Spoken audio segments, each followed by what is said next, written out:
UX research. There are companies which are creating synthetic users where you don't have to interview real users.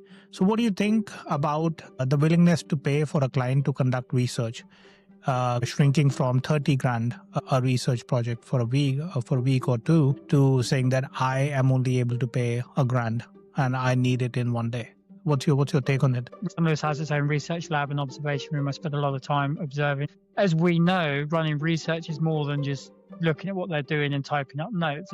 It's all about the psychology and human behavior. It takes expertise to do that. You still need the experts running that stuff. So you'll still need the researchers observing the users. You still need real users. But the researchers can use the tooling to speed up the delivery of things. I won't name any names. I work with one client who basically engaged a research company to be on the books to do their research. So when we went into this client and we said, look, we need to do some research on this customer journey, my client was like, well, we've got this agency we'll use. So, the agency quote for 1 day research in a lab. It wasn't really a lab. It's just like 2 meeting rooms, and user comes in, sits down and does some stuff on a laptop, and the observer observes and turns that into a report. Was the number you mentioned? It's like nearly 30 grand. So the client didn't bother doing it because they could never get their money signed off to do 1 day's worth of research and then wait a week for the report. So they skipped it.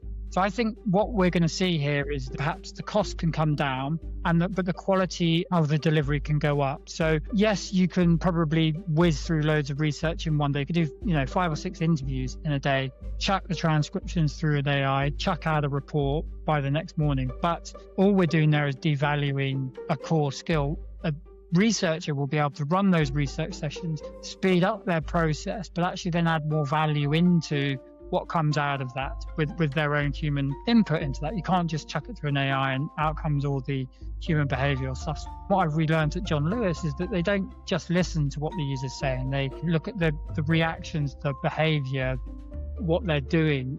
That's perhaps down the line, AI can do that if you have the right setup. But at the moment, I don't think it can. And so we have to be able to deliver things, I guess, more cost effectively for the business. We go back to the point that we are providing services to business that's trying to be profitable and increase its margins. If we can deliver quality services at a price that is better for the customer, but we can still deliver and make money out of it, then why not? And I think AI tooling is going to help us to do that, not necessarily replace